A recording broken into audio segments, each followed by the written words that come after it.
नमस्कार साथियों, आज हम भारतीय इतिहास की इस कड़ी के अंदर पढ़ने वाले हैं पुष्यभूति वर्धन वंश के बारे में। पुष्यभूति वर्धन वंश का साम्राज्य कहां से कहां तक था, इसका प्रभुत्वशाली शासक कौन बना, ये जो वंश है इसकी महानतम ऐतिहासिक उपलब्धि क्या है, इसके बारे में जरूर पढ़ेंगे। और इनकी राजधानी क्या रही थी और इनके नाम जो विशिष्ट उपलब्धियां हैं, ऐतिहासिक स्रोत हैं, इनके बारे में भी जानकारी हम इस चैप्टर के बदौलत लेने वाले हैं। शुरू करने जा रहा हूं पुष्यभूति वर्धन वंश। पुष्यभूति वर्धन वंश जो है इसका प्रारंभिक नाम पुष्यभूति रखा गया, लेकिन बाद में इस वंश का नाम रखा गया वर्धन वंश। लेकिन इनका शासनकाल तो सुनिए आप, 6वीं सदी से 7वीं सदी के दरमियान पुष्यभूति वर्धन वंश ने भारत की ऐतिहासिक या राजनीतिक पृष्ठभूमि पर अपनी छाप छोड़ी।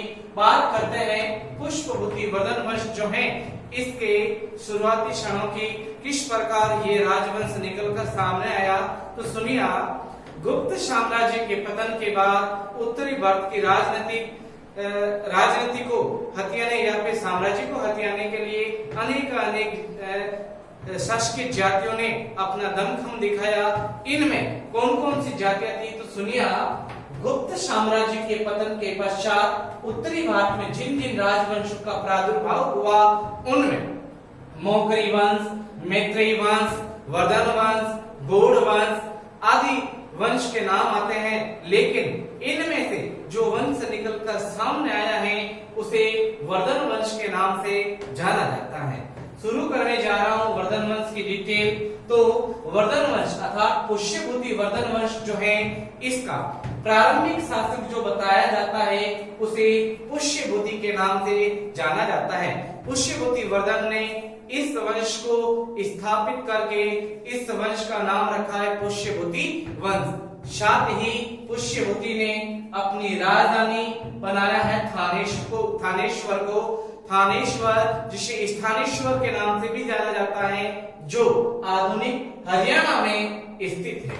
बात करते हैं कि पुष्यभूति वर्धन वंश जो है, इस वंश के शासक जो हैं इनको ऐतिहासिक ग्रंथों में किस जाति का बताया गया है, तो सुनिए आप, पुष्यभूति वर्धन वंश जो है इन्हें हेनसांग कृत शीयू की व आर्य मंजूश्री मूल कलम जैसे ग्रंथों में पुष्यभूति वर्धन वंश जो है इन्हें वैश्य जाति का बताया गया। किस जाति का बताया गया? वैश्य जाति का। अब हम बात करते हैं पुष्यभूति वर्धन वंश के जो ऐतिहासिक स्रोत है उनमें जानकारी ले लेते हैं कि पुष्यभूति वर्धन वंश जो है इनकी ऐतिहासिक जानकारी लेने के लिए हमें कौन कौन से साहित्य पढ़ने यानी ग्रंथ पढ़ने पड़ते हैं, साथ ही कौन से अभिलेख जिनसे हमें इस वंश की जानकारी पढ़ने को मिलती है। तो पुष्यभूति वर्धन वंश के ऐतिहासिक स्रोत यानी साधनों में सबसे पहले हम बात करते हैं साहित्यिक स्रोत की। तो साहित्यिक स्रोत में सबसे पहले रचनाकार का नाम आता है बाणभट्ट। बाणभट्ट जो है ये सम्राट हर्ष का राज कवि था, विद्वान था, दरबारी विद्वान और कवि भी बताया जाता है, जिसने प्रसिद्ध ग्रंथ हर्ष चरित्र और कादम्बरी लिखा। हर्ष चरित्र और कादम्बरी दोनों ही संस्कृत भाषा के उत्कृष्ट नमूने हैं और इनमें वर्धन वंश की डिटेल हमें पढ़ने को मिलती है। नंबर 2, दूसरी जो साहित्यिक जानकारी मिलती है वो मिलती है हमें हेनसांग के ग्रंथ शी यू की। साथियों, पहले के जितने भी हमने ऐतिहासिक वीडियो बनाए हैं उनके अंदर मैंने बताया था कि भारत आने वाले जो यात्री हैं उनमें हेनसांग का भी नाम आता है, फाइयान का भी नाम आता है, इसिंग का नाम भी आता है, जो चीन से निकलकर भारत में आए उनमें से एक है हेनसांग। सवाल पूछा जा सकता है हेनसांग किस वंश के शासनकाल में भारत आया? तो ह से हेनसांग, ह से हर्षवर्धन। हर्षवर्धन के शासनकाल में हेनसांग भारत आया, जिसने प्रसिद्ध ग्रंथ लिखा शी यू की। नंबर 3, तीसरा जो रचनाकार है स्वयं हर्षवर्धन, जिसने उच्च कोटि के 3 नाटक लिखे, जिनमें नागानंद, प्रियदर्शिका और रत्नावली इनके प्रभावशाली नाटक बताए जाते हैं। नंबर 4, चौथा जो साहित्यकार है उसका नाम मयूर। मयूर ने जो ऐतिहासिक ग्रंथ लिखे हैं जिनमें हमें वर्धन वंश की डिटेल पढ़ने को मिलती है, उनमें शौर्य शतक, मयूर शतक और खंड प्रशस्ति प्रमुख ग्रंथ देखने को मिलते हैं। नंबर 5, पांचवा जो इतिहासकार है उसका नाम बताया जाता है दंडीन। दंडीन के जो ग्रंथ देखने को मिलते हैं उनमें पहला ग्रंथ है दश कुमार चरित्र और दूसरा ग्रंथ हमें देखने को मिलता है अवंती सुंदरी। ये आपके साहित्यिक स्रोत हो गए। अब हम बात करते हैं अभिलेखीय स्रोत। अभिलेखीय स्रोत में सबसे पहले नाम आता है ऐहोल अभिलेख का। ऐहोल अभिलेख जो है ये 634 ईस्वी में रवि कीर्ति के द्वारा उत्कीर्ण करवाया गया था। इसमें गुजर प्रतिहार वंश की डिटेल भी पढ़ने को मिलती है और पुष्यभूति वर्धन वंश की डिटेल भी हमें बड़े पैमाने पर पढ़ने को मिलती है। नंबर 2, दूसरा जो अभिलेख है उसका नाम है मधुबन अभिलेख।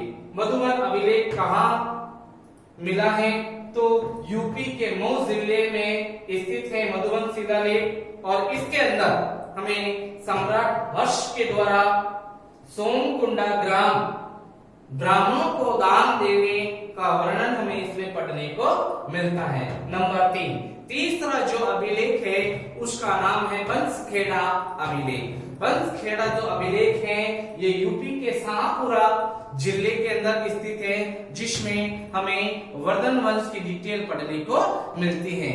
अब हम बात करते हैं वर्धन वंश के शासकों की। वर्धन वंश जो है इनके प्रारंभिक शासक कौन हुए, इनमें सबसे प्रभावशाली कौन सा था, ये हम एक डायग्राम के तहत समझेंगे, आराम से एक्सप्लेन हो जाएगा, कभी नहीं भूलेंगे हम। सुनिए, वर्धन वंश के जो प्रारंभिक शासक हैं इनमें पहला नाम आता है पुष्यभूति वर्धन का। उसके बाद में प्रभावशाली शासक बना नरवर्धन और उसके बाद में जो शासक बना है उसे आदित्य वर्धन के नाम से जाना जाता है और आदित्य वर्धन के बाद में जो शासक बना उसे प्रभाकर वर्धन के नाम से जाना जाता है। साथियों, नोट करने योग्य बात है कि इस वंश का नाम पुष्यभूति वंश, किस शासक तक इस वंश का नाम पुष्यभूति वंश रखा गया है तो नाम आता है प्रभाकर वर्धन और प्रभाकर वर्धन की मृत्यु के बाद में इस वंश का नाम वर्धन वंश रखा गया था। बात करते हैं पुष्यभूति वर्धन के बारे में। पुष्यभूति वर्धन जो है इसने 6वीं सदी के अंदर अपना शासन स्थापित किया और अपनी राजधानी बनाया है थानेश्वर को। थानेश्वर जो वर्तमान हरियाणा में स्थित है। पुष्यभूति वर्धन, नरवर्धन, आदित्य वर्धन और प्रभाकर वर्धन। पुष्यभूति वर्धन के बाद में जो प्रसिद्ध शासक हुआ है उसका नाम बताया जाता है प्रभाकर वर्धन। वैसे ज्यादा बड़ी कोई ऐतिहासिक जानकारी प्रभाकर वर्धन के बारे में पढ़ने को मिलती नहीं है, लेकिन 2 से 3 सवाल इसके भी पूछे जाते हैं। जैसे पहला सवाल उपाधि। प्रभाकर वर्धन जो है इनकी उपाधि बताई जाती है हूण केसरी। हूण जाति को पराजित करने के कारण इन्हें हूण केसरी कहा जाता है। प्रभाकर वर्धन की जो पत्नी बताई जाती है इसे यशोमती के नाम से जाना जाता है। यशोमती वह रानी जिसने अपने पति की लंबी बीमारी की मृत्यु के बाद में सतीत्व व्रत को धारण किया। अपने पति के मृत्यु के बाद में सती होने वाली रानी जिसका नाम यशोमती के नाम से इसे जाना जाता है। ये जो प्रभाकर वर्धन है इनके 2 पुत्र बताए जाते हैं। पहले का नाम राज्यवर्धन और दूसरे का नाम हर्षवर्धन। प्रभाकर वर्धन की मृत्यु के बाद में जो शासक बनता है उसका नाम बताया जाता है राज्यवर्धन और राज्यवर्धन का छोटा भाई हर्षवर्धन। लेकिन प्रभाकर वर्धन की एक पुत्री भी थी, पुत्री का नाम बताया जाता है राजश्री। राजश्री जो पुत्री है इसका विवाह करवाया गया था कन्नौज के शासक ग्रहवर्मा। साथियों, सवाल पूछा जा सकता है कि राजश्री का जो विवाह ग्रहवर्मा के साथ में हुआ, ग्रहवर्मा के वंश का नाम क्या है तो ग्रहवर्मा के वंश का नाम बताया जाता है मौकरी वंश। मौकरी वंश का सम्राट था ग्रहवर्मा। चूंकि मैं पहले बता चुका हूं कन्नौज षड्यंत्रों का केंद्र था, जो यूपी के फर्रुखाबाद जिले में स्थित था। हर एक शासक कन्नौज को जीतना चाहता था, चूंकि चारों तरफ दुश्मनों का साया था। ऐसे में शासक बना है मौखरी वंश का ग्रहवर्मन, जिसका विवाह हुआ है राजश्री से। ऐसी टर्म्स एंड कंडीशन के अंदर कन्नौज को हथियाने के लिए मालवा का शासक था देवगुप्त। देवगुप्त ने धोखे से हत्या कर दी है ग्रहवर्मन की। ग्रहवर्मन की धोखे से देवगुप्त ने हत्या कर दी। जब धोखे से अपने पति की हत्या हो गई है तो राजश्री पागल हो गई। राजश्री पागल हो गई और राजश्री पागल होकर विंध्याचल पहाड़ों में चली गई। इसकी मानसिक स्थिति, जो स्थिति है वो डावाडोल हो गई और यह विंध्याचल पर्वत में चली गई। विंध्याचल पर्वत में पागल अवस्था में राजश्री चली गई। जब अपने बहन के पति की हत्या हो गई है धोखे से, उस समय राज्यवर्धन ने ये प्रतिज्ञा ली कि वह देवगुप्त को जीवित नहीं छोड़ेगा। लेकिन देवगुप्त जो है इसके साथ में सांठगांठ थी गौड़ वंश के शासक शशांक की। ये जो गौड़ वंश है ये बंगाल क्षेत्र में अपना आधिपत्य काबिज किया हुआ था। गौड़ वंश का शासक था शशांक। शशांक ने अपने मित्र देवगुप्त का साथ देते हुए धोखे से हत्या कर दी है राज्यवर्धन की। राज्यवर्धन की धोखे से हत्या कर दी। अब राज्यवर्धन की जब हत्या हो जाती है तो 606 ईस्वी में राजा बनता है राज्यवर्धन। राजा बनने के बाद में हर्षवर्धन ने ये प्रतिज्ञा ली। हर्षवर्धन की प्रतिज्ञा बताई जाती है ग्रंथ हर्षचरित्र में। हर्षचरित्र का लेखक है बाणभट्ट। बाणभट्ट द्वारा कृत हर्षचरित्र में हर्ष की प्रतिज्ञा, जिसमें सम्राट हर्ष कहता है कि जब तक वह गौड़ वंश को इस पृथ्वी से विहीन नहीं कर देगा, गौड़ वंश को समूचा नाश नहीं कर देगा, तब तक वह अपने आप को कीट की भांति, कीट पतंगे की भांति आग में जलाकर नष्ट कर देगा। साथियों, पुष्यभूति वर्धन वंश जो है इस चैप्टर से सर्वाधिक जो प्रश्न पुट होते हैं, ज्यादा पूछे जाते हैं, वो पूछे जाते हैं सम्राट हर्षवर्धन के बारे में। बड़े पैमाने पर हर्षवर्धन के बारे में जानकारी अपने को लेनी है। शुरू करने जा रहा हूं हर्षवर्धन के बारे में। सम्राट हर्षवर्धन जो है इनका राज्यारोहण 606 ईस्वी में हुआ और शासनकाल इन्होंने 647 ईस्वी तक शासन किया है। बात करते हैं सम्राट हर्षवर्धन के पिता का नाम। तो हर्षवर्धन के पिता का नाम बताया जाता है प्रभाकर वर्धन, जैसा कि डायग्राम के अंदर हमने पहले पढ़ा। इनकी माता का नाम बताया जाता है यशोमती, जिसने पिता के देहांत के बाद में इन्होंने सतीत्व व्रत को धारण किया था। बात करते हैं सम्राट हर्षवर्धन के राज्यारोहण के बारे में। तो सम्राट हर्षवर्धन का जो राज्यारोहण हुआ वो 606 ईस्वी में हुआ। इस अवसर पर सम्राट हर्षवर्धन ने जो शमक प्रचलित किया है इसे हर्ष शमक के नाम से जाना जाता है। आगे बढ़ते हैं। सम्राट जो हर्षवर्धन है ये राजा बनने के बाद में सबसे पहले कौन सा कार्य करता है तो सुनिए।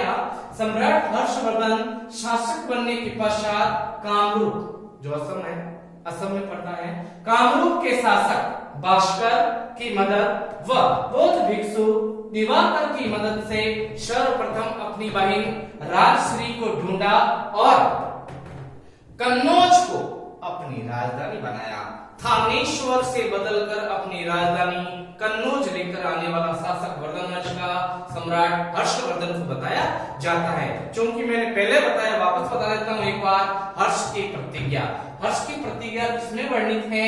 हर्षचरित्र में। हर्ष सम्राट हर्षवर्धन राजा बनने के बाद में उसने प्रतिज्ञा की कि जब तक मैं इस पृथ्वी को गौड़ विहीन, गौड़ वंश जो है उसका सत्यानाश नाश नहीं कर दूंगा, तो पतंगे की भांति अपने आप को आग में जलाकर अपने आप को खाक कर लूंगा, ये प्रतिज्ञा ली थी सम्राट हर्षवर्धन ने। अब हम बात करते हैं सम्राट हर्षवर्धन के द्वारा अंगीकार की गई उपाधियों के बारे में। सम्राट हर्षवर्धन जो है, इसने जो उपाधियां अंगीकार की हैं, इनमें परम भट्टारक, महाराजा धीराज, सकलोतरायेश्वर।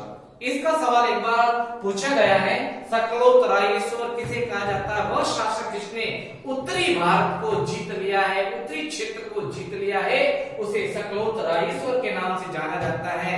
उत्तर जो दिशा है उसका स्वामी सकलोतरायेश्वर के नाम से जाना जाता है। और अंतिम इनकी जो उपाधि हमें देखने को मिलती है, इन्हें एकाधिकार के नाम से भी जाना जाता है। अब हम बात करते हैं सम्राट हर्षवर्धन जो हैं, इन्होंने अपना साम्राज्य विस्तार कहां से कहां तक बढ़ाया था, किस किस क्षेत्र को जीता।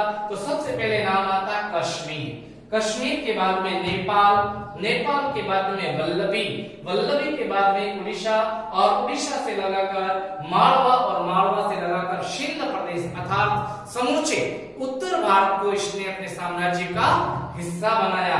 बात करते हैं सम्राट हर्षवर्धन के नाम कोई विशिष्ट उपलब्धि, तो सुनिए, सम्राट हर्षवर्धन द्वारा तुषार सेन, तुषार सेन का अर्थ होता है बर्फीले पहाड़ों में, बर्फीले पहाड़ों में भी कर संग्रहण करने का वर्णन हमें पढ़ने को मिलता है।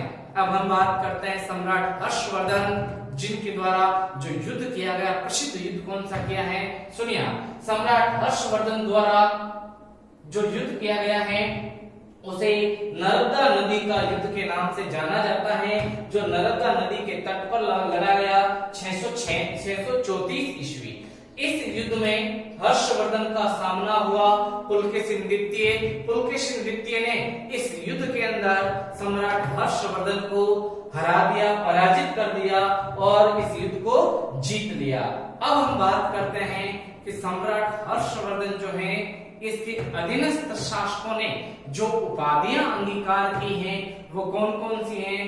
सम्राट हर्षवर्धन के अधीनस्थ शासक जो हैं, इन्होंने कौन कौन सी उपाधियां अंगीकार की हैं, तो इनमें सबसे पहले नाम आता है भूपाल, दूसरा कुमार, तीसरा लोकपाल, चौथा नरपति, पांचवा शामन और छठा महाराज आदि उपाधियां अंगीकार सम्राट हर्षवर्धन के अधीनस्थ शासकों ने की।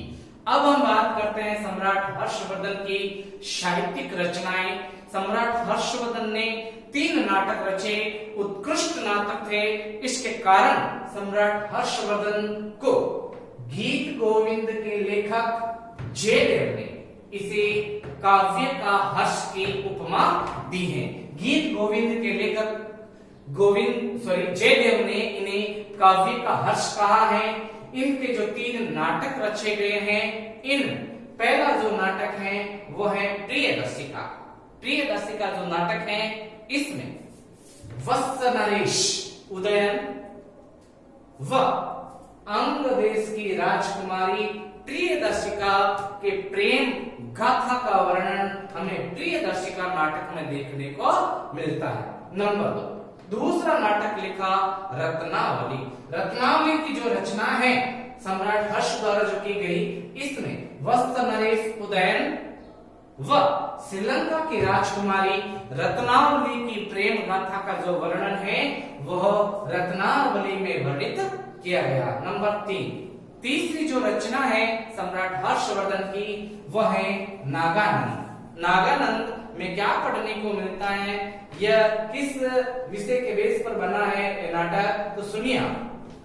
जिंदूत वाहन विद्याधर राजकुमार द्वारा सर्प रक्षा हेतु अपने प्राणों का जो उत्सर्ग किया है, प्राण त्यागे हैं, इस कहानी का बड़ा रोचक तरीके से अंकन करने वाला, साहित्य में जगह देने वाला था सम्राट हर्षवर्धन। सम्राट हर्षवर्धन राजा बनने के बाद में अपने धार्मिक नीतियों के लिए भी जाना जाता है। इसने 2 प्रसिद्ध सभाओं का आयोजन करवाया, जिसमें एक को कन्नौज सभा कहा जाता है और दूसरे को प्रयाग मोक्ष परिषद के नाम से जाना जाता है। इन दोनों सभाओं से भी सवाल कई बार पूछ जाते हैं, पढ़ लेते हैं कन्नौज सभा के बारे में। कन्नौज सभा आयोजित कब हुई, कितने लोगों ने पार्टिसिपेट किया, कहाँ हुई, इस सभा की अध्यक्षता किसने की थी और इसका उद्देश्य क्या था, ये भी सवाल पूछा जा सकता है। तो सुनिए, कन्नौज सभा है ये 643 ईस्वी में आयोजित की गई थी। इसकी अध्यक्षता करने वाला था वेनसांग। हेनसांग की अध्यक्षता में कन्नौज महासभा का आयोजन सम्राट हर्षवर्धन ने 643 ईस्वी में करवाया। अब इस सभा का आयोजन करवाने का उद्देश्य सुनिए, सम्राट हर्षवर्धन बौद्ध धर्म की महायान शाखा को मानता था और महायान शाखा को मानने के उपलक्ष्य में बौद्ध धर्म को चारों ओर विकसित करने के उद्देश्य से इसने कन्नौज महासभा को आयोजित करवाया। बात करते हैं इस सभा के अंदर कितने लोगों ने पार्टिसिपेट किया, भाग लिया। सुनिए, बहुत से शासक, 3000 monk यानी भिक्षु, 3000 ब्राह्मण, साथ ही 1000 नालंदा विश्वविद्यालय के विद्यार्थियों ने इस सभा के अंदर पार्टिसिपेट किया था, भाग लिया। बात करते हैं आयोजन स्थल के बारे में। गंगा नदी के तट पर जो सबसे बड़ा विशाल एक विहार बनवाया गया था, इस विहार में 23 दिनों तक इस सभा का आयोजन किया गया था। सवाल पूछा जा सकता है, कन्नौज महासभा का आयोजन कितने दिनों तक चला, तो लिखना है हमें 23 दिन। कन्नौज महासभा के बाद अब हम बात करते हैं प्रयाग मोक्ष परिषद। प्रयाग मोक्ष परिषद जो है ये शास्त्रार्थ और दान पुण्य के लिए इस सभा का आयोजन हर्षवर्धन ने करवाया था। धार्मिक शास्त्रार्थ वाद विवाद। प्रयाग सभा का आयोजन जो है 643 ईस्वी में करवाया गया। चूंकि प्रयाग सभा जो है ये सम्राट हर्षवर्धन द्वारा आयोजित करवाई गई 6वीं महासभा थी। सम्राट हर्षवर्धन द्वारा इन महासभा का आयोजन 30 साल से हर 5 वर्ष पश्चात करवाता आ रहा था। कन्नौज प्रयाग महासभा जो है ये 6वीं महासभा थी। आगे बढ़ते हैं, आयोजन स्थल के बारे में बात करते हैं। प्रयाग मोक्ष परिषद जो है सभा है, इसका आयोजन गंगा और यमुना के संगम पर आयोजित रेत में इसका आयोजन किया गया था। भाई यह जो सभा है कुल 75 दिन तक चली और इस सभा के अंदर सम्राट हर्षवर्धन ने बढ़ चढ़कर दान दिया था। बात करते हैं उपस्थित लोगों के बारे में। यह जो सभा हुई है, इस सभा में 5 लाख लोगों ने भाग लिया। साथ ही कई क्षेत्रों के राजाओं ने भी पार्टिसिपेट किया। 200 हाथी इस सभा के अंदर बुलाए गए थे और इस सभा के अंदर सम्राट हर्षवर्धन द्वारा अपने 5 वर्षों का सिंचित धन इस सभा में डोनेट यानी दान कर दिया। सब कुछ दान करने के बाद में सम्राट हर्षवर्धन ने अपनी बहन राजश्री से एक ओढ़नी मांगकर स्वयं अपने महल को आया। इसके कारण, अपनी दान प्रवृत्ति के कारण सम्राट हर्षवर्धन को भारतीय इतिहास में द्वितीयकरण के नाम से भी इसे जाना जाता है।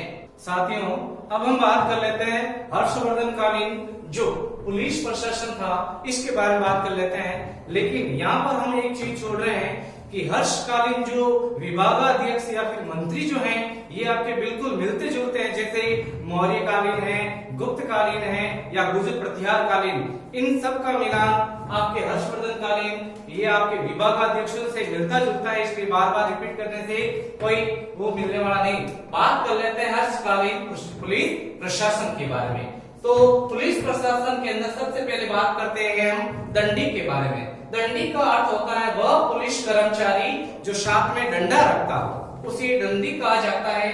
नंबर 2, दूसरा है दंडपाशिक। दंडपाशिक का मतलब होता है डंडा वो चोर पकड़ने या फिर किसी अपराधी को पकड़ने के लिए रस्सी रखने वाला, डंडा वो रस्सी रखने वाला दंडपाशिक। उसके बाद तीसरा चोरोधरणी, चोरों का पता लगाने वाला चोरोधरणी के नाम से जाना जाता है। नंबर 4 व्रदेश्वर, अश्व सेना का जो अधिकारी है इसे वृद्धेश्वर के नाम से जाना जाता है। नंबर 5 सेना विभाग को रणभांडागार के नाम से जाना जाता है। सवाल यह भी पूछा जा सकता है कि हर्षकालीन पुलिस जो कर्मचारी हैं उनको किस नाम से जाना जाता था? तो हर्षकालीन जो पुलिस कर्मचारी हैं उनको चाट भाट कहा जाता था। क्या कहा जाता था? चाट भाट के नाम से जाना जाता था।